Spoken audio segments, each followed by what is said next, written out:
Welcome to another episode of This Woman Works. I am your host, Mike Patton. And on this episode, the woman that I have on this episode definitely has done pretty much every single job you can think of when it comes to being behind the camera and in front of the camera as well.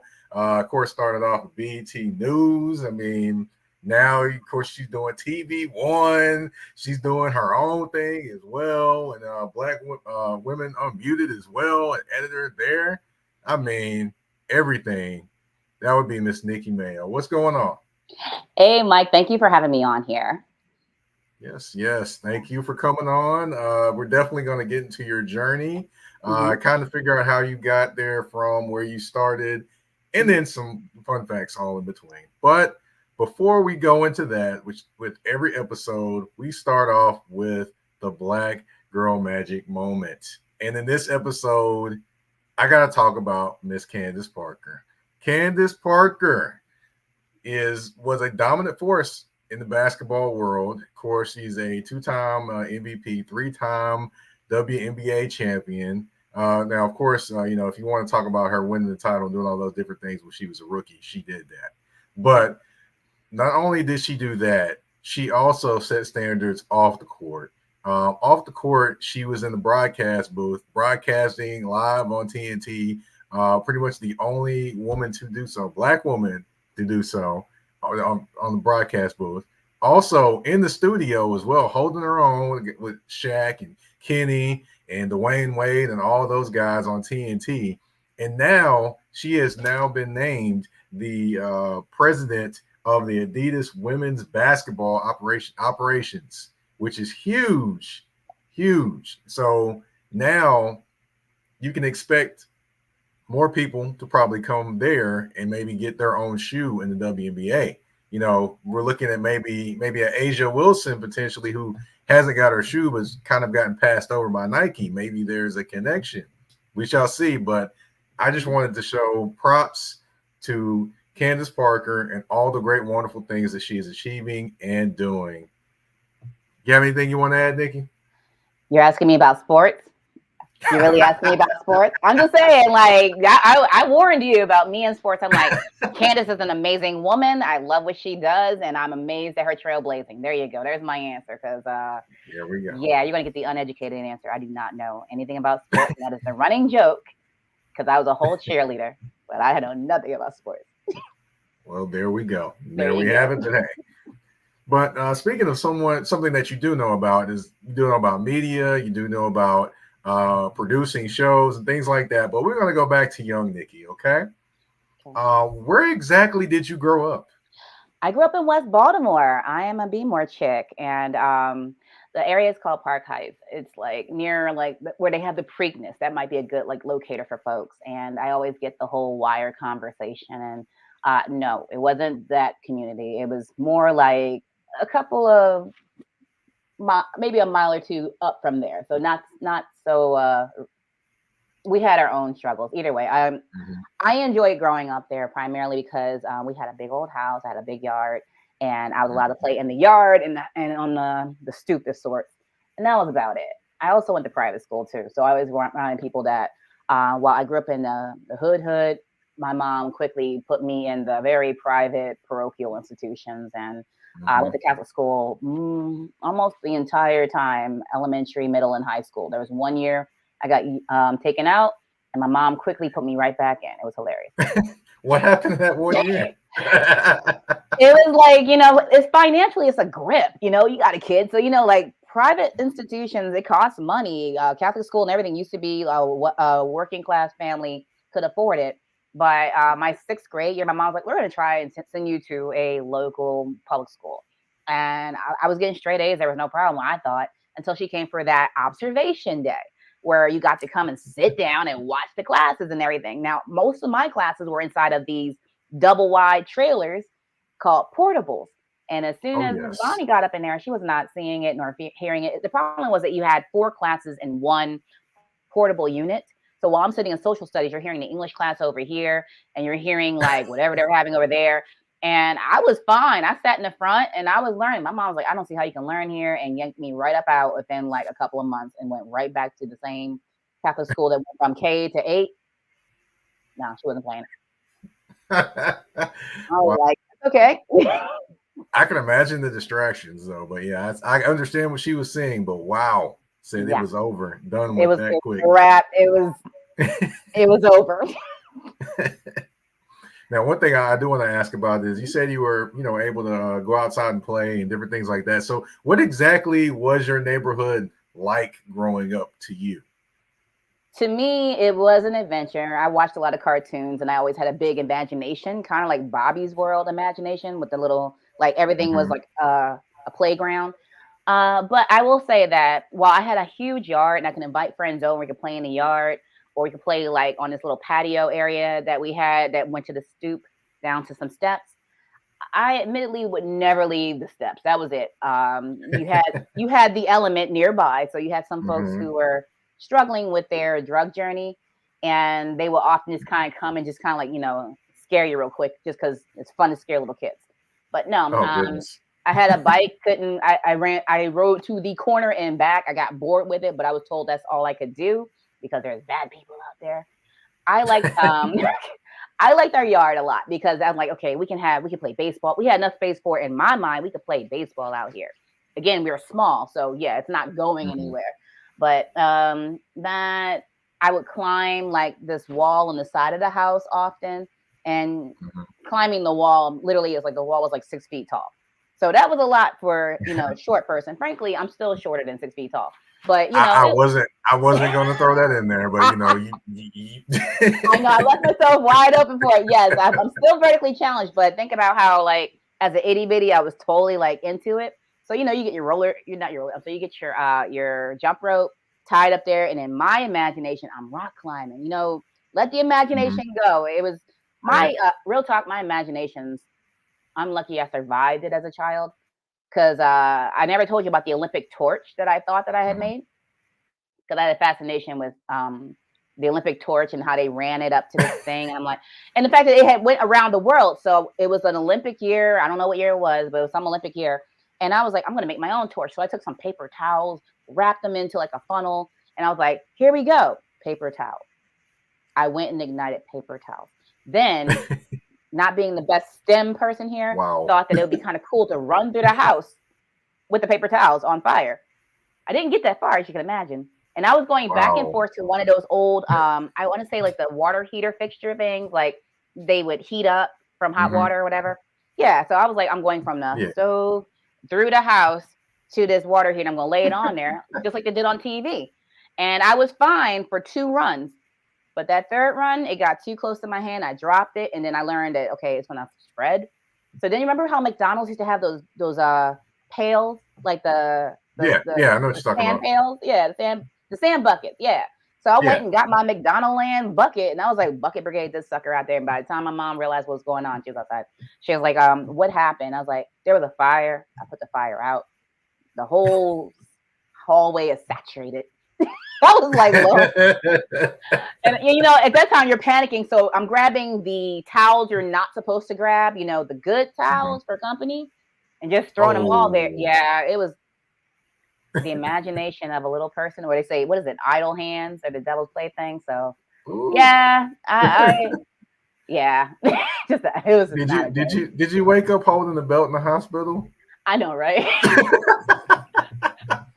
I mean, I'm lucky I wasn't straight, just ripped raw after that. I was like, I put the fire out. In my mind, I caused the problem. I fixed the problem. Mhm. I thought I was helping out the situation.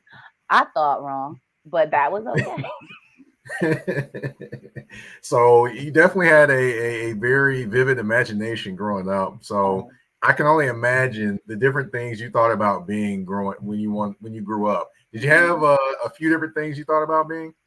I did. I definitely knew I wanted to be the first Black woman to become a Supreme Court justice. That was in my brain forever. I had asked, what does Claire Huxtable do? She's a lawyer. I want to be the top lawyer. And they said, well, you can be a judge, be a Supreme Court judge.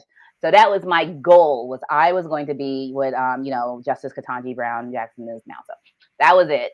And then after that, I was like, okay, somebody talked to me about law school. And I was like, so you just right. I got to go to college. Then I have to go to law school. Then I have to practice for some years.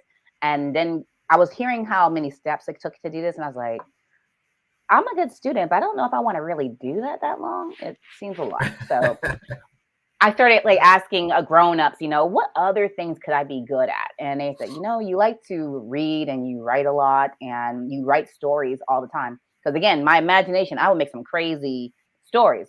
I could have been a novelist. That was one thing I was laying out there. And then the other thing was, they told me about this whole journalism thing. And that there's people who they tell, like the news, they say like the news you watch, you could do that. And since I was in all these oratory contests and debate competitions, I was like, that sounds like a natural fit for me. So maybe I should be a reporter on TV and do all this public speaking, but get paid for it. Okay. All right. I don't know if I ever told you, but I was actually scared of a reporter that was on TV when I was a kid. It was a guy named Chris Clark. He was on the news. I don't know, but something about him scared me, like Freddy and Jason and Michael Myers for some reason. I have no idea why. I grew up with some very good ones. I had really awesome examples of Black women reporters in Baltimore. And it was traditional it was just our routine in our house. We have dinner, have the news on. So I'm growing up and I'm seeing like the Sandra Pinckneys, the Beverly Burks, the Janet Roaches. I'm seeing all these women and I'm like, I could totally do that. And then they kept telling me like, well, Oprah used to work here. And like, Oprah worked here when? Like, you're like, a couple years ago. I'm sitting here like, I don't remember all this. Because she was on TV in Baltimore. I was just too small to remember that part. But they love her. Like, love her. She's an institution. So yeah, I've been blessed to have examples of Black women doing what I wanted to do. So I never felt like I could not. Got you. Well, we're definitely going to get into your journalism career. But first, of course, we do have to take a quick commercial break on This Woman Works. EBO Beard Butter and EBO Beard Wash are two of the best beard grooming products for men worldwide. They help promote growth, keep your beard moisturized and soft, and enhance your overall upkeep of your facial hair. And with the new promo code MPAFC10, you can get 10% off all these products. Just go to www.etsy.com/shop/EBO Beard Butter. Again, that's www.etsy.com/shop/EBO Beard Butter. And again, the promo code MPAFC10. Again, MPAFC10, where you can get 10% off any products except for beard boxes. So treat your beard better today by going to get this the EBO Beard Butter and EBO Beard Wash.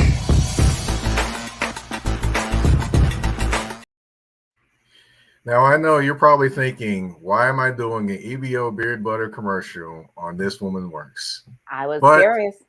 I'll explain. Of course, that is one of the sponsors for both of my podcasts, which, I do have Touring the AFC South as well.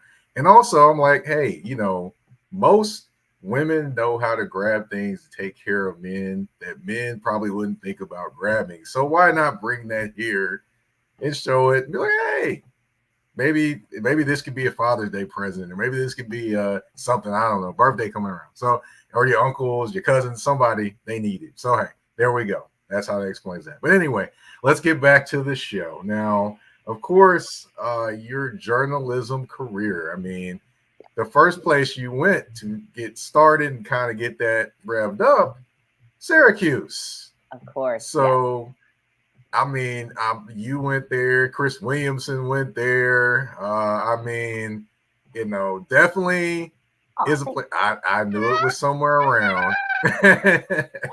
Otto is our friend. Yes. So how was it? How was it learning journalism up there and kind of getting, I guess, your base set in journalism there? Okay, so I went to Syracuse because when I did all the research and everything, they had like the top communication school in like the region.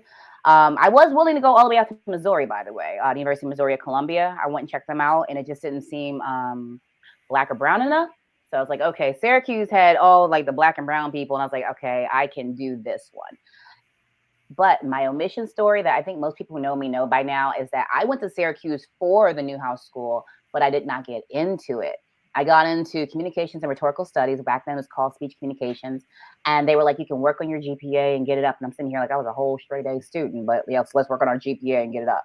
I after like the first semester, I learned that if you are persuasive enough, you can actually go over there and ask the dean to take certain classes inside the school. And they'll probably give you like the most horribly scheduled ones, but you could probably get in if you made enough of a compelling enough argument. And again, I told you I was an oratory and debate kid, so I'm challenge accepted. Let's go. I love the programs up there, and I like the fact that at a PWI, predominantly white institution, we learn quickly that we lean on each other. We do not leave each other hanging out there. So I had Black and Latino students inside of the Newhouse School tell me what classes to go and ask the dean to take. Then I would have a whole argument ready to go. I'm like, all right, this is why you need to let me inside of this news writing class. This is why you need to let me inside of comm law or race, media, and gender and politics or whatever the heck. Just asking constantly. So I was able to take all the key classes that I needed to take. Plus, Syracuse is one of those places that it's a private college, so they have like a lot of money. As a result of it, you had a TV station, you had at least 3 radio stations back then, and you had multiple publications. So I go back there frequently. They have like so many digital publications, or I shouldn't say publications, but digital media entities. They have a program, I believe, with NBC. They still have my NPR station there, along with like 2 other radio stations as well. You had so many opportunities to be amazing and great. Anyone who went there and said they want to be in communications or as I was going into journalism, and if you didn't take advantage of all the stuff on campus, that was on you. It really was. Sounds like it. It really was. I had a chance to work at an NPR station at 17 years old. I had no car. They gave me keys to a minivan. Sure, it had no brakes, but that's okay. So I was up there driving all over Syracuse, like, hold up. And, this is back in the MapQuest days. So you were I'm showing my age, y'all. Like, we're 2000, 99 2000s right here. So I was like, I would print out, like, we're going to City Hall, print out some MapQuest, and I'd be out. I learned how to drive in the snow. I learned how to get out of snowbanks and stuff, which is really good because eventually my career took me to Buffalo. And it was one of those places that it had everything for you. That I had a chance to go to FAMU, as lovely and as warm as it was. I still said I'm going to stick with Syracuse. I really enjoyed my experience. I enjoyed my classmates. And once you start reading that alumni roster and seeing how like we are seeped into almost every aspect of communications, I was like, I can't mess up here. This is totally where I need to be. Yeah, definitely sounds like it's a who's who who went to school there. One person I'm probably not mentioning because me and Bomani Jones definitely have fun mentioning his name. But no, it'd be the Italian Stallion. Oh God. Don't blame us for that. I don't know sports, but I knew that one. Don't. He did work at my NPR station. The sports team at WAER is amazing. Seriously, I wish I had liked sports enough to even be on the sports team there. They are like you have a career. You don't even have to graduate. I'm not even gonna lie. I believe Bob Costas didn't graduate. He came back and got an honorary something. Wow, but I didn't know that. Yeah, that's how he spoke to my news writing class. You know what I want to talk my way into? That one. So he was like, you guys are waking up this early. Yeah. He knew as well as the rest of us knew. There's so many just facilities at this university that you could go there. And again, I'm 17 years old. I'm covering politics. I'm excited. This is what I want to do. And they're telling me in my mind, like I had to wait until I got to the communication school. But this NPR station says I can go and cover news like right now, be on the radio, cover real stories. Same thing went true for that sports team. they were out here covering, think about it with Syracuse. This is a little bit of sports I got for you. For Syracuse, you got like D1 school, you got the sport, you got the basketball team is Bayheim, boo, yay. You got all things with the football team, and I think we were having decent years those times. So you get to travel with the team, cover the stuff, all the home games. You are learning a lot. Yes. So yeah, even the Italian stallion. Yeah. He who shall Oh my not be goodness. named. Yeah, there we go. There we go. We'll roll with him like that. But There you go. of course, now of course you did mention a lot of different stations that were around, but of course you started off BET News. How was that kind of going from Syracuse to BET and kind of transitioning to the real world? Oh, well, I was blessed. My internships turned into jobs. So I interned at BET Nightly News with Tavis Smiley right before I graduated. That was the summer, like right going into my senior year. So when I graduated, unfortunately 9/11 happened. That sucked. But I right before that, one of the producers from BET News was like, "Hey, what are you doing?" I was like, looking for a job because job market sucks. And she was like, "Do you want to come back and do the same thing you were doing before, but get paid for it?" Yes, I would like to. So working at BET was amazing. It's what I dreamed of. I have 2 degrees. One's in communications. The other one's in African American studies. So this is what I wanted to do, was be a part of a newsroom that championed stories about Black people. And that's exactly what I got to be blessed to do. BET News, we went through Tavis Smiley, Ed Gorton, Jackie Reed. We went from BET Tonight with Tavis Smiley to BET News and Public Affairs, all the Black things. And I just love that it was a nightly show. We were in competition with whatever else came on at 11 o'clock. We had that. I met so many cool people, but more importantly, we were doing hard news. And I was always working with the A block producer or the A block, the lead reporter. So I was always at the beginning. Can you explain what the A block and things like that? Because for people that aren't aware. I apologize to you all. So the beginning of your show, think about it like this. If you were watching the news and if it coming up tonight, here, this story, whoosh, this story again, whoosh, this story as well, and whatever is going on in the rest of the world. And then the anchor will come up, and then the anchor will toss to a story. That very first story is your lead story, your A block. All that was your cold open into your A block. So I was always like very hands-on with either the producers or with the reporter who had that top story. And from there, I got to like kind of learn, like, how do you get people's attention?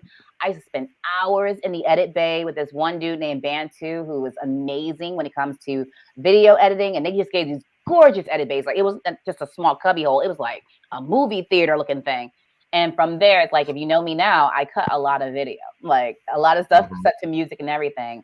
These people were very foundational in my creativity, and also me realizing that there are so many different ways to add to the journalism realm. That it's not just, are you the reporter? Are you the reporter? Are you the producer? Are you the graphic designer? Are you the video editor? Like, how are you helping to tell the stories? Love that experience. And they were non-union, so I got to touch everything. And I think also the running joke is that since it was BT, I ain't gonna lie. So we had a music library. So back in the day, kids, they used to have stuff on tapes. Oh my God, on tapes. Yeah, instead of digital, just click and see it. So I used to like go and I would run these bins around that would have like, what's the songs that we're gonna put behind your package, right? Package for a news story. And while I'm shopping for songs for the reporter's story, I'm like, well, I'm trying to hear like, this, Tommy Mottola song. I'm trying to hear like certain songs. I would have a whole bunch and act like, I'm a DJ playing all like dang music videos back to back to back. I'm like, I'm on 106 in Park, y'all. Like, go ahead. And like, I wish we could be like the cool kids, but we just do the sport. We do the news. So, but that was a perk, y'all.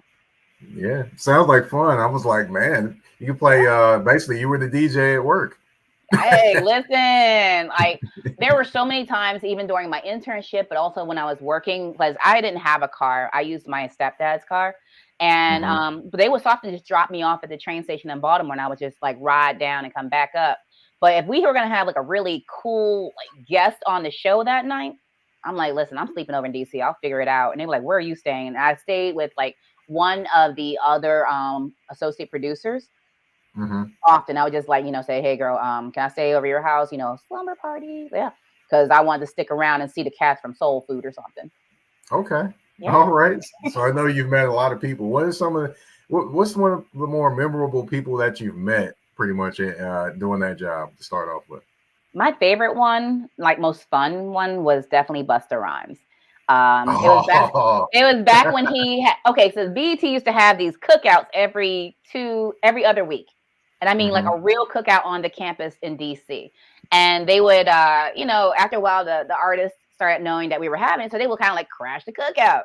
So this is back when Busta had called himself having a fashion line called Bushi, like BUSHI. Yeah, I know what you're talking about. Yeah, Bushi, and he was bringing out like the do-rag because again, 2000s. So he was like bringing out like do-rags and like, here y'all go, Bushi, where that Bushi? And I think he was also endorsing like 7-Up or Sprite or something. It was corny. It was really corny, but it was fun because I was just like, yo, he is a funny dude. He was fun. Jaheim was fun too. So from the entertainment people, those were cool. Then you had like for the political stuff, it was kind of cool because I covered, by virtue of being in DC, I covered the Congressional Black Caucus. So a lot of those members going to their office, talking to them, seeing how, they're in Congress, but seeing how super Black they are. Like going to their office and they're like HBCU alums. So you got like FAMU stuff all over the place. Like, I'm like, yes, I am here for it. And I would always try to strategically, like, I want to interview right here next to all the Southern youth stuff. Like, I want to see all of this in the background. Just, it was like you got a chance to just celebrate unapologetically all things Black and just magnificent. No, I did meet Busta Rhymes. I actually met him at the Super Bowl in Minneapolis and got to talk to him. So that was fun. He actually literally talked just like how he rapped too. Yes, that's why. Yes. Yeah. Exactly. Very so. So in terms of your career, of course, you've done a lot of different things, but you kind of now are doing more things where you're basically running all of it and you are it. So how did you kind of get to that point to where you're like, okay, cool, this is all good and fine and dandy, but let me go do my own thing. Let me go run this and do things how I want them to be. Yeah, from BET and all other different places I've been at. I have been everything from a producer to a reporter. I've been a reporter a lot. That's the part that really had me moving around this country a lot. I probably could have stayed in the DC area and been a producer straight 100%. But since I wanted to be in front of the camera so badly, Florida, Tennessee, Western New York, back down here, I became more managerial around, I want to say the 20-teens. We're talking like maybe about 2016. No, 2016, 20. I was still at the Associated Press as a national correspondent. It was around 2017, 2018-ish is where I returned to kind of be more of a manager. I was a manager at the Philadelphia Tribune, a Black press organization up and obviously in Philadelphia. And I was the digital editor there. And I also went to training at the Poynter Institute to make sure that I was like, I knew I could be a leader, an educator, somebody can help a small staff, but I wanted to make sure I was getting the best training possible. So I did like Poynter leadership training. I was in the 2017 cohort. That was super cool. And then, it was like that kind of just instilled in me. I can be a manager. It just becomes one of those things of like, to what extent do I want to be? Because it has to be the right environment. And I post a lot about this, where it's like, while I'm a great manager, a great leader, I've been in leadership positions so many times in my life. I'm not for the foolishness. I'm not for the stress. I've been stressed out enough in my life. I am a Black woman. Your whole show is dedicated to Black women, and anyone who go back and watch some of those old episodes, y'all, you'll start hearing the sisters talking about like, I was doing it, but they'll say resilience a gazillion times. I'm tired. I don't want to be resilient anymore. I don't want to have to be resilient anymore. At this point, if it doesn't feel right, I'm just going to exit out stage left. It's okay. Nicky Mayo News LLC is what I have, formed. I offer everything from social media services and support to small mom and pop shops and nonprofits and things that I will never cover, because I still cover politics. I am editor at large for Black Women Unmuted. We cover Black women politics and policymaking spaces, but I get to be the manager. So I am like one of the people calling the shots and designing how our coverage is going to be. But for like the stuff that I do on the side, it just feels good to have a little bit more control over what happens to me. Otherwise, in this business in particular, you're going to find yourself working nights and weekends until you about to die. And I couldn't do it no more. I gave up a lot of my, I think counted like 5 whole years doing overnights. And Mm. it's not healthy. It's not socially healthy. My mental health was just crap at that point. And I was covering a lot of sad things at the same time. So I like where I am now, where yeah, I get to I am just me. Like I want to start a whole, like, maybe a rap album or a book or something that just says you are not your call letters, to remind people that you're more than wherever you work, and that you should be constantly working for the brand that is you. Because I know that's damn sure what I'm doing. I like that, when somebody says Nicky Mayo, I posted something the other day saying I'm looking for people in search of somebody who can do primaries, Maryland primaries night, running the numbers back to the newsroom. They didn't even know what newsroom I was talking about, and I had people in my DMs talking about, I'll do it. I'm like, you know what? That speaks volumes to me. Now, granted, it was actually for my old employer, the Associated Press, but I didn't want to put that part out there first. I wanted to see who was interested. And that hunger, that, I want to get, I'm like, I like that in you, kid. All right, I got you. And I'll pass it on to the recruiter. I no longer desire, like, I see where they put us in these newsrooms. I don't want it. And 2020, they started doing the performative things where they cared about Black women and Black people because, George Floyd, but it's starting to wean off. And we're starting to get right back into the same pattern that was before. And I'm like, I fail to see how work-life balance can happen there. I don't see how I'm going to find my husband if I'm working when everybody else is out. Like, all of these things were just like, nah, y'all not paying me enough to sacrifice my life like that. Get somebody else to do it. All right, I hear you there. Now, of course, I want to get into you talked about journalism. Of course, I want to talk about the journalism industry for Black women. But before we do that, got one more quick commercial break on This One Works. A shift. A shift is something that happens and changes the dynamics.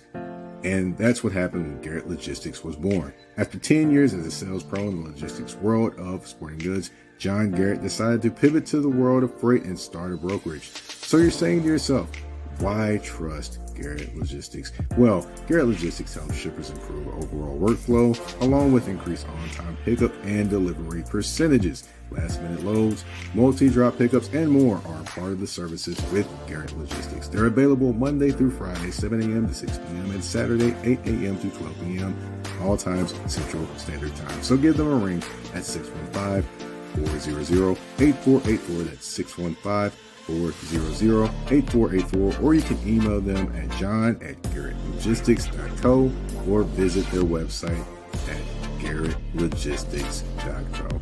Garrett Logistics, where the motto is, it's not just freight to us, it's your business.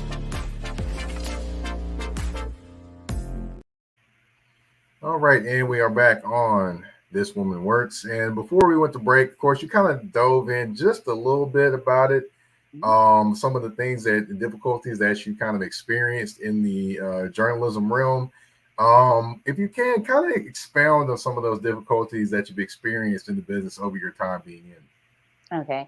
Well, you're kind of hit with the double whammy of you're Black and you're a woman. So sometimes it's racism, sometimes it's sexism, and sometimes it's intersectionality of both, misogynoir, whatever you want to call it. It sucks.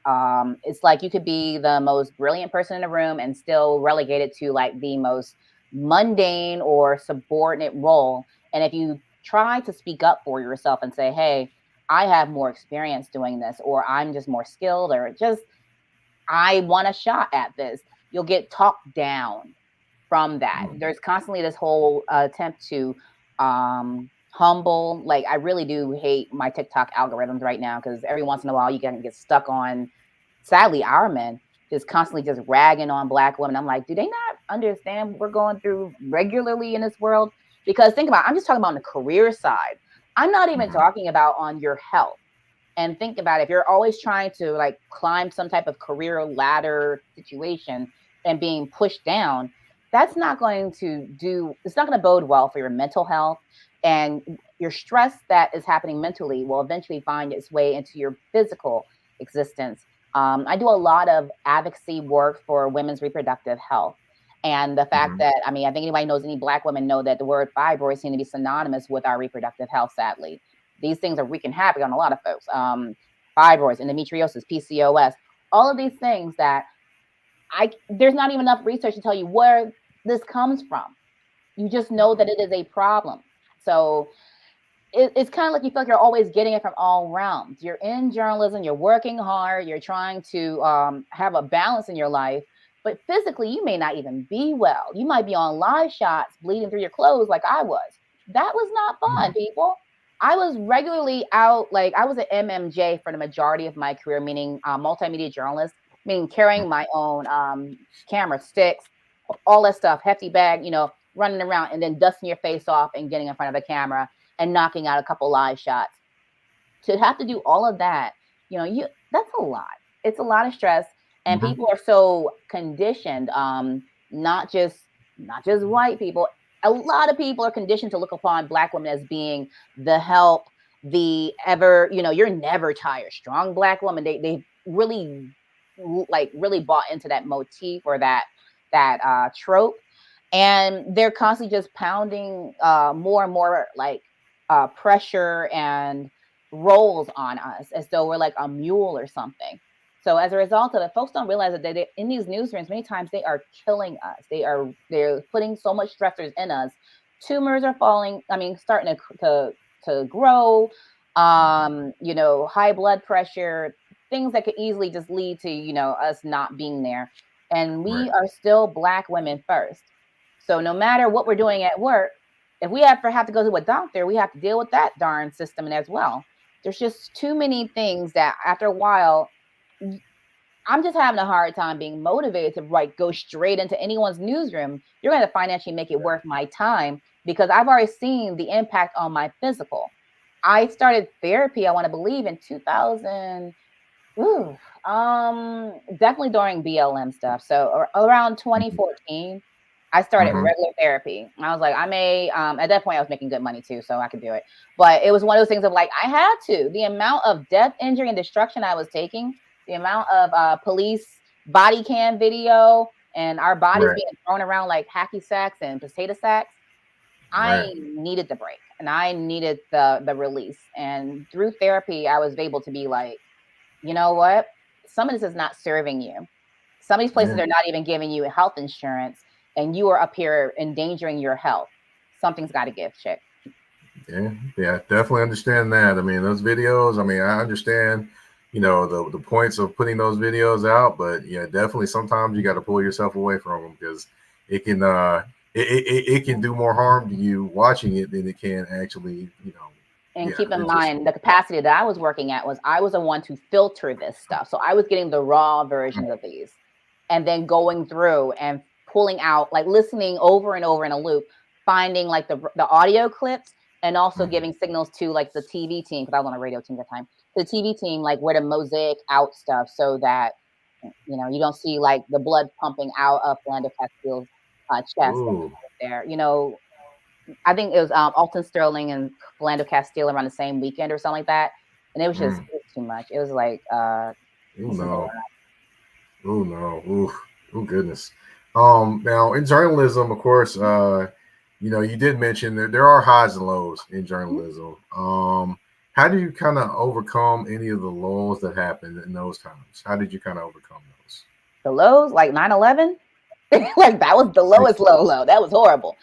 Therapy. That's it. I have no magic wand for you. You have to know that you are a human. You are taking in these images. You are often, as I told my students, talking to people on either their best day or their worst day. That's typically when we're interviewing folks, as general assignment reporters go.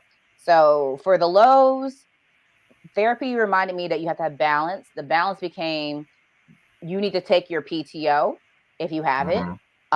If you have 2 days back-to-back off, you have 2 days back-to-back off. That does not mean you sit there and submerge yourself in the 24-hour news cycle. It'll be there when it's time to log back into working. You need to go and find something fun to do. I picked up running half marathons in like the 20 teens.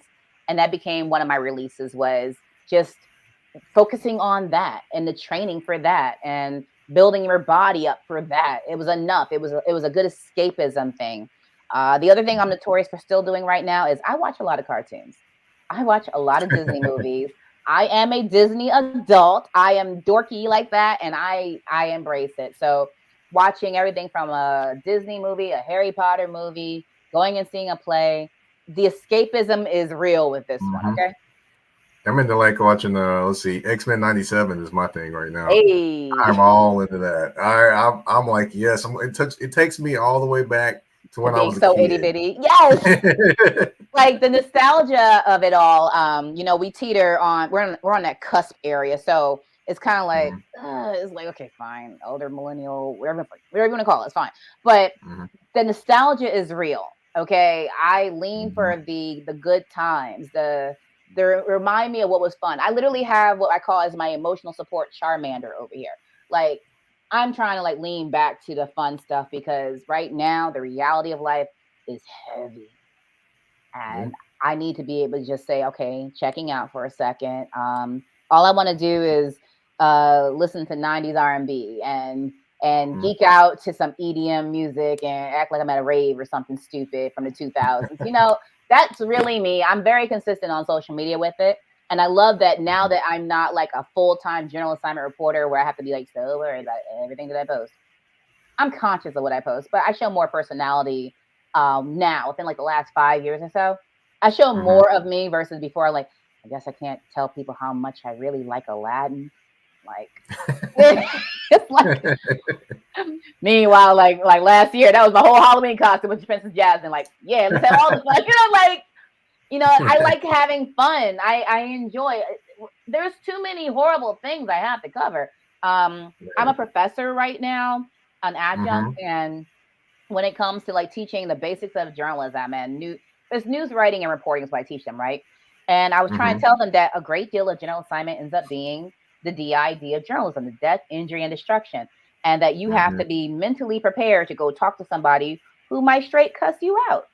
And you might be someplace where they are shooting around you, and you need to listen to somebody shouting at you and saying, I said stay behind the yellow line. Whatever, it's going to be stressful. So yes, the things that help you zen out, I'm here for it. I hear you there. Now, of course, for those who don't know, you're an adjunct professor. Is it George Washington? Yeah, George Washington University. Okay, and I believe that Kelsey Nicole Nelson is at the same one. Yes, I adore her to the moon and back. She's so sweet. She's so cool. Yeah, so go figure. Two people I know, adjunct professors at the same college. We teach in the School of Media and Public Affairs, both teaching news writing and reporting. And I believe she's making history as a trailblazer herself, Miss Sports. She's going to teach their inaugural sports writing class. Nice. Girl Yeah, she's doing power big up things. in here. Yay. Black Girl Magic. She can be your next Black Girl Magic moment. I'm just saying.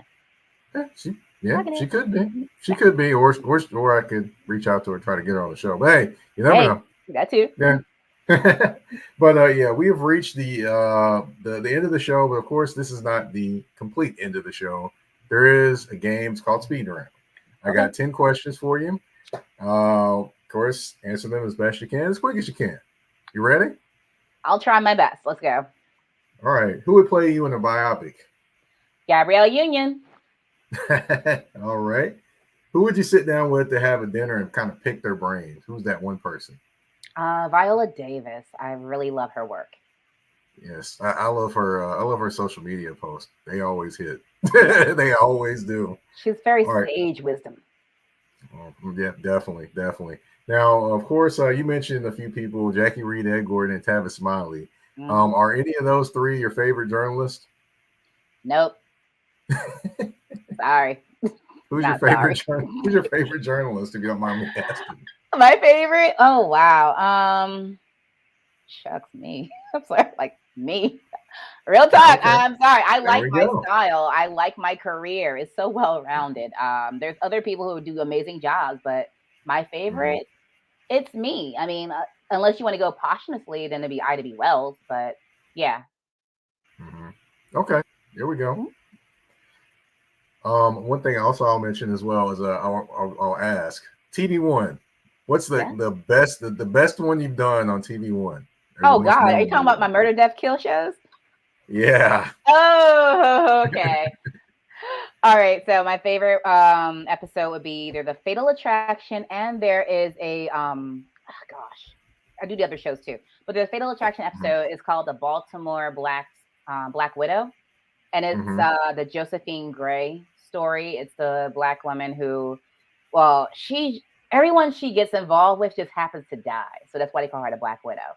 And I don't like the fact that they call her the Baltimore Black Widow because she did not live in Baltimore, people. She just dumped the bodies there. There's a difference. Oh my goodness. Wow. Wow. Just saying, leave my city alone.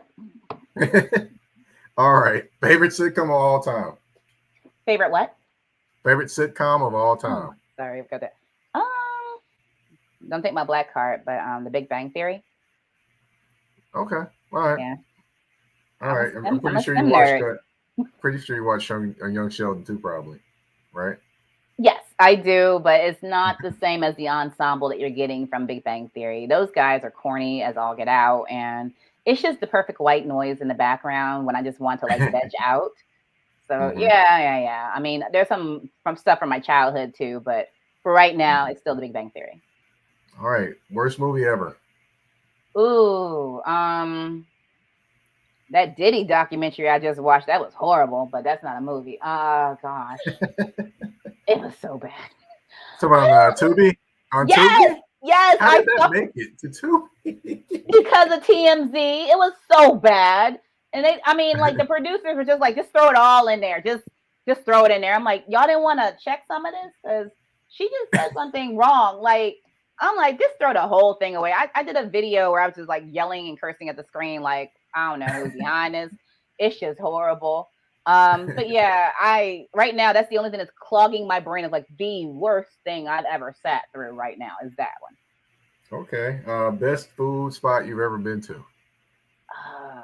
The Buca de Beppo. I know it's a franchise, but I still love. Buca de Beppo. Yeah, I like Italian. They're food. here. They're here too. So. Yes. Okay, so I just like Italian food a lot. So yes, I like that. Okay. Favorite city to visit? Is it Miami or Vegas? I want to say Vegas. Yeah, Las Vegas is my favorite city domestically, primarily because I love theater and I love dancing. It just has everything. It's an adult playground, a little bit of everything for everybody. So yeah. Yeah, it definitely is like a playground for real. Yes, it really is. Let's see. The best city you've worked in. Believe it or not, Buffalo. They treated me the best there. It was a great opportunity. I have family now there. Like they come down. I invite them to my house or we meet up. I go up there probably once every 4 years or so. Because whenever I go visit Syracuse, Buffalo's like 2 hours away any old way. So I might as well just go ahead and see them. But they're called the City of Neighbors. Or, I'm sorry, City of Good Neighbors. And yeah, the hospitality there, chef's kiss. All right. They didn't try to slam me through no tables for the Buffalo Bills games, did they? I covered the Buffalo Bills game. Everywhere I've gone, they've sent me out to do tailgating because I can handle tailgating. I covered the Sabres and the Bills. All of that. And I think even when T.O., when he came out there, that's the year that I was there. So that was interesting. Yeah. Okay. Yeah, because I know they slam people through tables and all kind of stuff. I mean, that's just happy tailgating. They do that. That's all in good fun. Okay. All right. Biggest pet peeve.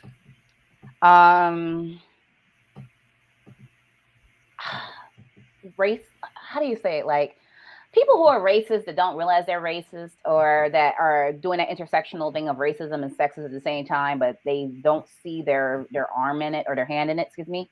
That is my biggest pet peeve because then you have to spend time explaining to them, hey, sorry, but yeah, you're racist. And then they have to go through their whole like, oh, guilty, sad. I'm like, meanwhile, that's extra work on me. So that is my biggest pet peeve is people who are showing willful ignorance, knowing dang well they being racist. Yeah, there we go. Mine was something totally different. Mine was when people come in public spaces and On the they've got phone. their phone. Yes, they got their phone on speaker. Oh my God, that drives me nuts. I just want to go over there and grab their phone and just launch it. Just throw it somewhere. I don't see how they're having a quality conversation. I think I would hang up on somebody if I was hearing that much of the environment that they're in. I wear my earbuds a lot, so because of that, by the way. Mm-hmm. Yeah, just I don't understand how you're having a whole conversation and everybody else is in it too. It just I don't understand it. But anyway, let's see. I think that's all the questions. I almost asked you like 12 questions a minute ago, but I was like looking, I was like, oh no, I'm ran through them. I said, what? The speed round, yeah. There you go. We have reached the end of the show. I want to thank you for coming on and definitely telling everyone your experience growing up in Baltimore, growing in the journalism world, and kind of giving a little bit of advice and a lot of knowledge to a lot of different people listening. If you can, tell everyone where they can find you on social media, and also tell everyone where they can find all the wonderful work you're doing. It's fun, talking about it, because I'm pretty sure people have seen you on TV, but they just like, oh, well, that's the woman from TV One. Yeah, I'm pretty sure they're probably saying it at some point. Yeah, I'm very consistent with my branding. So everything is Nicky Mayo News, just like my name over there. Nicky Mayo with the word news after it. You can find that. It's my website, NickyMayoNews.com. And it's all my social media handles as well. And if you're professional, hit me up on LinkedIn. If you're a professional, do not go in my DMs looking for anything else if you're a professional. But otherwise, yeah, I'm totally open for the most part. Follow, like, share, subscribe. I do have a YouTube channel as well. And, Mike, thank you. This was fun. I appreciate it. Well, the thing is, hey, glad you had fun. And of course, the flowers in the background, we had to give you your flowers today. So everyone, thank you all for tuning in to This Woman's Work. I am the host, Mike Patton. Of course, you can find me on the artist formerly known as Twitter at Mike Patton82. That's MikePatton82. Of course, artist formerly known as Twitter. I'm paying homage to Prince, by the way, by doing that. Of course, you can find me on Instagram and Threads at THA, not THE, _general_MP. This Woman Works. You can find it on Spotify and you can find it on YouTube. Of course, you may find it more places. Eventually, we're working on those things. But hey, we'll get there. But thank you all for tuning in to this episode of This Woman Works. We're out. Peace.